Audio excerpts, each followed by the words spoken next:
I am honored to have Prime Minister Theresa May here for our first official visit from a foreign leader. This is our first visit, so great honor. The special relationship between our two countries has been one of the great forces in history for justice and for peace. And by the way, my mother was born in Scotland, Stornoway, which is Syria, Scotland.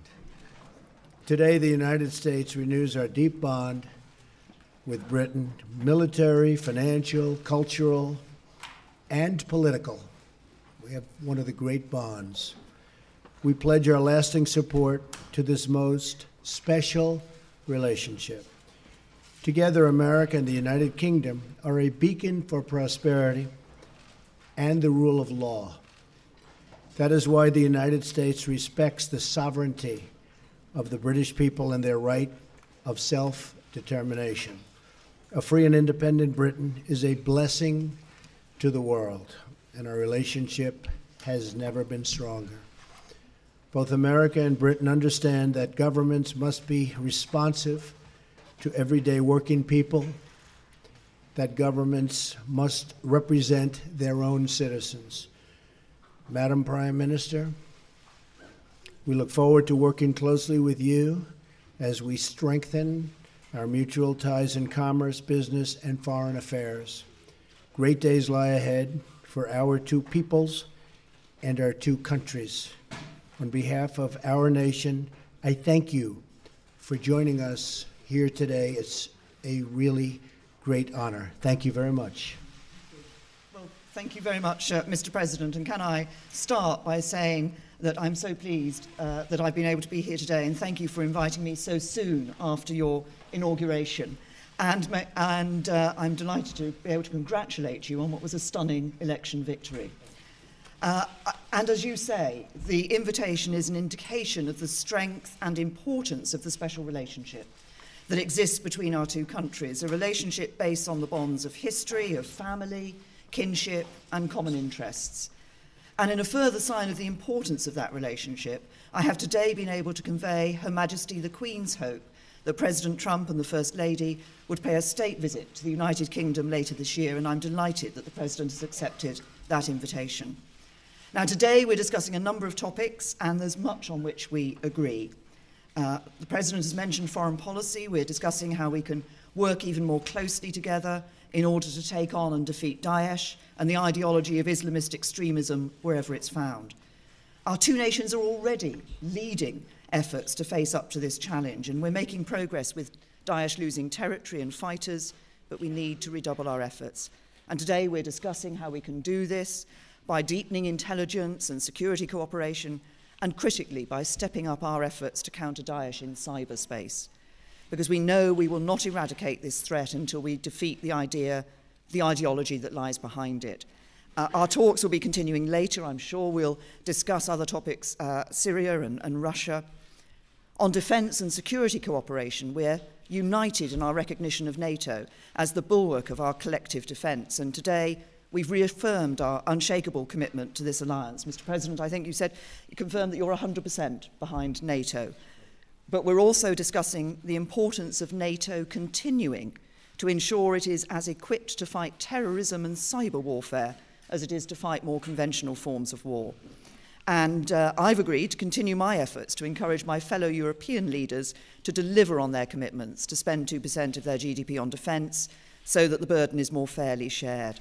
It's only by investing properly in our defence that we can ensure we're properly equipped to face our shared challenges together. And finally, the President and I have mentioned future economic cooperation and trade. Trade between our two countries is already worth over £150 billion a year. The US is the single biggest source of inward investment to the UK, and together we've around $1 trillion invested in each other's economies. And the UK-US defence relationship is the broadest, deepest, and most advanced of any two countries, sharing military hardware and expertise. And I think the President and I are ambitious to build on this relationship in order to grow our respective economies, provide the high-skilled, high-paid jobs of the future for working people across America and across the UK. And so we are discussing how we can establish a trade negotiation agreement, take forward immediate high-level talks, lay the groundwork for a UK-US trade agreement, and identify the practical steps we can take now in order to enable companies in both countries to trade and do business with one another more easily. And I'm convinced that a trade deal between the US and the UK is in the national interest of both countries and will cement the crucial relationship that exists between us, particularly as the UK leaves the European Union and reaches out to the world. Today's talks, I think, are a significant moment for President Trump and I to build our relationship, and I look forward to continuing to work with you as we deliver on the promises of freedom and prosperity for all the people of our respective countries. Thank you. Thank you very much. That's very nicely stated. Steve Holland. Where's Steve? Steve, yes. Thank you. You're going to be speaking tomorrow with the Russian president. Yes. What message would you like to convey to him? How close are you to lifting some of the sanctions imposed on Russia over its Ukraine incursion? What would you expect in return? And Prime Minister May, do you foresee any changes in British attitudes towards sanctions on Russia? Well, I hear a call was set up, Steve, and we'll see what happens. As far as the sanctions, very early to be talking about that. But we look to have a great relationship with all countries, ideally. That won't necessarily happen. Unfortunately, probably won't happen with many countries. But if we can have, as we do with Prime Minister May and the relationship that we've all developed, and even in the short relationship that we've just developed just by being with each other, we're going to have lunch, and we've really had some very interesting talks and very productive talks. But if we can have a great relationship with Russia and with China and with all countries, I'm all for that. That would be a tremendous asset. No guarantees, but if we can, that would be a positive, not a negative. Okay? We have, as far as the UK is concerned, on sanctions for Russia in relation to their activities in the Ukraine, we have been very clear that we want to see the Minsk agreement fully implemented. We believe the sanctions should continue until we see that Minsk agreement fully implemented, and we've been continuing to argue that inside the European Union. Okay. Laura? Thank you very much, Prime Minister. Laura Kunsberg, BBC News. Prime Minister, you've talked about where you agree, but you have also said you would be frank where you disagree with the President. Can you tell us where in our talks you did disagree, and do you think that the President listened to what you had to say? And, Mr. President, you've said... We'll see what she says. Mr. President, you've said before that torture works. You've praised Russia. You've said you want to ban some Muslims from coming to America. You've suggested there should be punishment for abortion. For many people in Britain, those sound like alarming beliefs. What do you say to our viewers at home who are worried about some of your views and worried about you becoming the leader of the free world? This was your choice of a question. There goes that relationship. On the issue that you raised with me, Laura, can I confirm that the President, I've been listening to the President and the President has been listening to me. That's the point of having a conversation and a dialogue. And we have been discussing a number of topics. We'll carry on after this press conference meeting and discussing a number of other topics. And there will be times when we disagree and issues on which we disagree. The point of the special relationship is that we are able to have that open and frank discussion so that we are able to make that clear when it happens. But I'm clear also that there are many issues on which the United Kingdom and the United States stand alongside one another, many issues on which we agree. And I think, as I said yesterday in my speech, that we are at a moment now when we can build an even stronger special relationship, which will be in the interests not just of the UK and the United States, but actually in the interests of the wider world as well. Very good.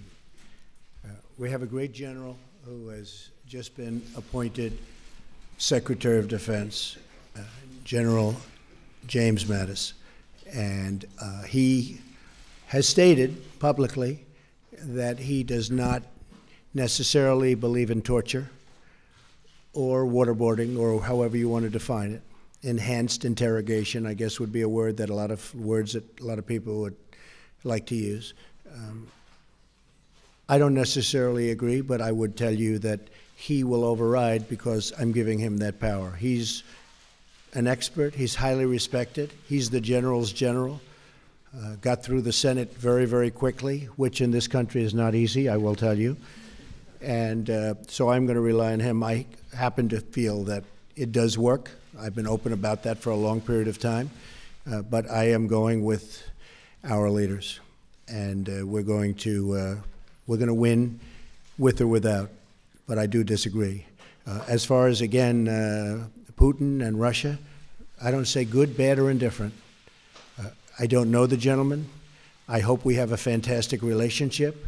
That's possible, and it's also possible that we won't. We will see what happens. I will be representing the American people very, very strongly, very forcefully. And if we have a great relationship with Russia and other countries, and if we go after ISIS together, which has to be stopped, that's an evil that has to be stopped, I will consider that a good thing, not a bad thing. How the relationship works out, I won't be able to tell you that later. I've had many times where I thought I'd get along with people, and I don't like them at all. And I've had some where I didn't think I was going to have much of a relationship, and it turned out to be a great relationship. So, Theresa, we never know about those things, do we? But I will tell you one thing. I'll be representing the American people very strongly. Thank you. How about John Roberts, Fox? Mr. President, thank you so much, Madam Prime Minister. It's my understanding, Mr. President, that you had an hour-long phone call this morning with President Enrique Peña Nieto of Mexico. Could we get an update on where the relationship is? Further to that, what do you say to your critics who claim that you have already soured a relationship with a very important U.S. ally? And Madam Prime Minister, if I may ask you as well, are you concerned about the state of relations between the United States and Mexico? Sir? Well, I think the Prime Minister, first of all, has other things that she's much more worried about than Mexico and the United States relationship. But I will say that we had a very good call. I have been very strong on Mexico. I have great respect for Mexico. I love the Mexican people. I work with the Mexican people all the time. Great relationships. But as you know, Mexico, with the United States, has out-negotiated us and beat us to a pulp through our past leaders. They've made us look foolish. We have a trade deficit of $60 billion with Mexico. On top of that, the border is soft and weak. Drugs are pouring in. And I'm not going to let that happen. And General Kelly is going to do a fantastic job at Homeland Security. As you know, we swore him in yesterday. We have a really, I think, a very good relationship, the President and I. And we had a talk that lasted for about an hour this morning. And we are going to be working on a fair relationship and a new relationship. But the United States cannot continue to lose vast amounts of business, vast amounts of companies, and millions of people losing their jobs. That won't happen with me. We're no longer going to be the country that doesn't know what it's doing. And so we are going to renegotiate our trade deals, and we're going to renegotiate other aspects of our relationship with Mexico. And in the end, I think it'll be good for both countries. But it was a very, very friendly call. I think you'll hear that from the President, and I think you'll hear that from the people of Mexico that really represent him and represent him very well. And I look forward to, over the coming months, we'll be negotiating, and we'll see what happens. But I'm representing the people of the United States, and I'm going to represent them as somebody should represent them, not how they've been represented in the past, where we lose to every single country. As the President himself has said, the relationship of the United States with Mexico is a matter for the United States and Mexico. Tom. Mr. President, you said you'd help us with a Brexit trade deal. You said you'd help us with a Brexit trade deal. You said you'd stand by us with NATO. But how can the British Prime Minister believe you? Because you have been known in the past to change your position on things. And also, Mayor, it's a question to both of you. People are fascinated to know how you're going to get on with each other. You're so different. The hard-working daughter of a vicar, the brash TV extrovert. Have you found anything in common personally yet? Actually, I'm not as brash as you might think. And I can tell you that I think we're going to get along very well. You know, it's interesting because I am a people person. I think you are also, Theresa. And I can often tell how I get along with somebody very early, and I believe we're going to have a fantastic relationship. Brexit, and I really don't change my position very much. If you go back and you look, my position on trade has been solid for many, many years, since I was a very young person, talking about how we were getting ripped off by the rest of the world. And I never knew I'd be in this position where we can actually do something about it. But we will be talking to your folks about Brexit. Brexit was an example of what was to come. And I happened to be in Scotland at Turnberry cutting a ribbon when Brexit happened. And we had a vast amount of press there. And I said, Brexit, this was the day before, you probably remember, I said, Brexit is going to happen. And I was scorned in the press for making that prediction. I was scorned. And I said, I believe it's going to happen because people want to know who's coming into their country and they want to control their own trade and various other things. And lo and behold, the following day, it happened. And the odds weren't looking good for me when I made that statement because, as you know, everybody thought it was not going to happen. I think Brexit's going to be a wonderful thing for your country. I think when it irons out, you're going to have your own identity, and you're going to have the people that you want in your country, and you're going to be able to make free trade deals without having somebody watching you and what you're doing. And I had a very bad experience. I had something when I was in my other world. I have something in another country, and getting the approvals from Europe was very, very tough. Getting the approvals from the country was fast, easy, and efficient. Getting the approvals from the group, I call them the consortium, was very, very tough.